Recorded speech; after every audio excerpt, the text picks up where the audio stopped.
Hello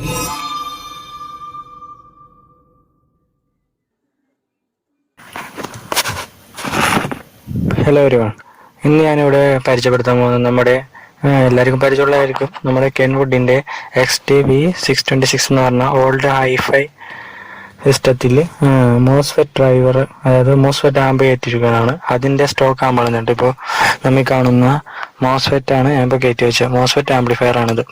അപ്പോൾ ഇതിനകത്ത് use ചെയ്തിരിക്കുന്ന IRF 9240യും IRF 240 മോസ്ഫെറ്റ് ട്രാൻസിസ്റ്ററാണ് യൂസ് ചെയ്തിരിക്കുന്നത്.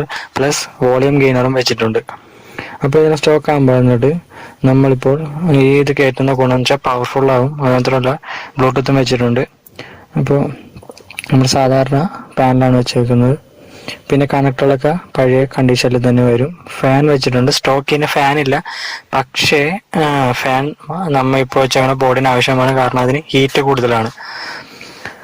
മാത്രമല്ല ഇപ്പോൾ നമുക്ക് ഇത് ബാക്കി ഇതിൻ്റെ എല്ലാ സൗണ്ട് സിസ്റ്റങ്ങളും നമുക്ക് അത് കിട്ടും. ഇതിൻ്റെ ഫങ്ഷൻ എല്ലാം വർക്ക് ചെയ്യും, നമുക്ക് പവർ ആവും. അപ്പോൾ നമുക്ക് ജസ്റ്റ് ഒന്ന് കേട്ട് നോക്കാം എങ്ങനെയുണ്ടെന്നുള്ളത്.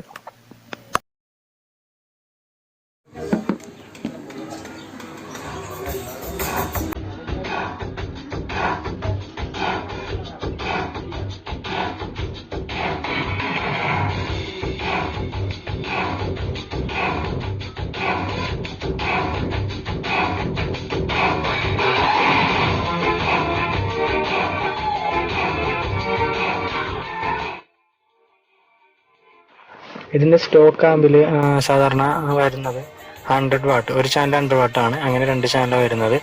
ഇപ്പം നമുക്ക് ഈ സെയിം സപ്ലൈ തന്നെ യൂസ് ചെയ്ത് കഴിയുമ്പോഴെന്ന് വെച്ച് കഴിഞ്ഞാൽ ഈ മോസ്ഫെറ്റിൻ്റെ ഒരു പവർ വ്യത്യാസമുണ്ട്, പെർഫോമൻസ് വ്യത്യാസമുണ്ടോ. അപ്പോൾ ആ ഒരു വ്യത്യാസം നമുക്കതിൽ മനസ്സിലാവും, കാരണം ഇതിൻ്റെ ബേസ് അത്രയും പവർഫുള്ളാണ്. അത് മാത്രമല്ല ഡിസ്ട്രോഷൻ ഇല്ലാണ്ട് തന്നെ നല്ല ക്ലിയർ ആയിട്ട് ഇത് വർക്ക് ചെയ്യുന്നുണ്ട്. അപ്പോൾ ഇതേപോലെ ആയിരിക്കണം നിങ്ങൾക്ക് ഇതേപോലെ ആകുമ്പോണ്ടെങ്കിൽ നിങ്ങൾക്കത് കയറ്റിയാൽ മോഡിഫൈ ചെയ്തെടുക്കാം. നല്ലൊരു സംഭവമാണ്, കാരണം അതിൻ്റെ ഒരു സിസ്റ്റം കിട്ടുകയും ചെയ്യും. കൂടാതെ നമുക്ക് കുറച്ച് പവറും ആക്കാം. ഇപ്പം ഞാൻ ഇതിൽ കണക്ട് ചെയ്തേക്കുന്നത് JBL തന്നെ 2 സബ് വൂഫറാണ്. 1200 വാട്ടിൻ്റെ 2 സബ് വൂഫറാണ് കണക്ട് ചെയ്തേക്കുന്നത്. പിന്നെ സൈഡായിട്ട് യൂസ് ചെയ്തേക്കുന്നത് JBL തന്നെ ഓവൽ സ്പീക്കറും ചെറിയൊരു ട്യൂട്ടറുമാണ്. പക്ഷേ നല്ല സൗണ്ട് ക്ലാരിറ്റി ഉണ്ട് ഇതിന്, കേൾക്കാൻ നല്ല രസമുണ്ട്. നല്ല ബേസൊക്കെ നല്ല, പക്ഷേ ആ മോസ്ഫെറ്റ് ഡ്രൈവിൻ്റെ ഫുൾ പവർ നമുക്ക് ഈ ട്രാൻസ്ഫറിൽ കിട്ടും. കാരണം ആ സിസ്റ്റത്തിന് ട്രാൻസ്ഫർ കമ്പനി ട്രാൻസ്ഫർ ആയതുകൊണ്ട് തന്നെ ഇതിൽ വേരിയേഷൻ കുറവാണ്. അത് മാത്രമല്ല കറണ്ട് ലോസും കുറവായിരിക്കുള്ളൂ, നല്ല ട്രാൻസ്ഫർ ആയതുകൊണ്ട്. അപ്പോൾ നമുക്ക് അതിൻ്റെ ആ ഒരു പെർഫോമൻസ് നമുക്ക് കിട്ടും. അതാണ് ഇതിൻ്റെ ഗുണം. അതിനകത്ത് വരുന്നത് ഒരു 6 ഇഞ്ച് ഊഫറും ഒരു ട്യൂട്ടറുമാണ് ഇതിൻ്റെ ഒറിജിനൽ ബോക്സ് വരുന്നത്. ഇപ്പോൾ നമ്മുടെ JBL 12 ഇഞ്ച് വരെ നല്ല സൂപ്പറായിട്ട് ഇത് എടുക്കുന്നുണ്ട്, വേറെ പ്രോബ്ലംസ് ഒന്നുമില്ല. പിന്നെ കുറച്ച് ആംപ്ലിഫയർ ഹീറ്റ് ആവും, അതുകൊണ്ട് നമുക്ക് അതിനൊരു ഫാൻ വേണം. സ്റ്റോക്കിന് ഇതിന് ഫാൻ ഇല്ല, അതുകൊണ്ട് തന്നെ നമ്മൾ ഒരു ഫാൻ നിർബന്ധമായിട്ടും വെക്കേണ്ടതാണ്. അല്ലെങ്കിൽ ഓവർ ഹീറ്റ് അടിച്ച് കത്തിപ്പോകാൻ ചാൻസ് ഉണ്ട്. റിസ്ക് എടുക്കണ്ട, ഒരു ഫാൻ ഉള്ളതൊന്നും കുഴപ്പമില്ല. നമുക്ക് ഫാൻ സപ്ലൈ അതിന് 12 വോൾട്ട് എവിടെ നിന്നെങ്കിലും എടുത്താൽ മതി. പിന്നെ ഫാനിൻ്റെ നോയ്സ് വരാതിരിക്കാനായിട്ട് AC ലൈനിൽ നിന്ന് തന്നെ എടുക്കണേക്കുള്ളൂ നല്ലത്. ഞാനിപ്പോൾ ഈ വീഡിയോ ഇടാൻ കാര്യം, നിങ്ങൾക്ക് ഇതേപോലെ കുറേ വീട്ടിലുകളിൽ ഇങ്ങനെ ആമ്പുകൾ സ്റ്റോക്ക് വെറുതെ ഇരിപ്പുണ്ടാവും. അപ്പോൾ നിങ്ങൾക്ക് കമ്പനി സെറ്റുകൾ ഇതേപോലെ മോഡിഫൈ ചെയ്തെടുക്കാവുന്നതാണ്.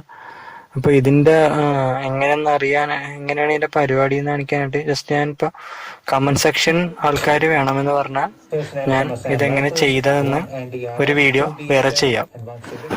ഏകദേശം ഒരു 150 വാട്ട്സ് അടുത്തോളം മിക്കവാറും കിട്ടാൻ ചാൻസ് ഉണ്ട്, കാരണം വർക്കിംഗ് എങ്ങനെയാണ്.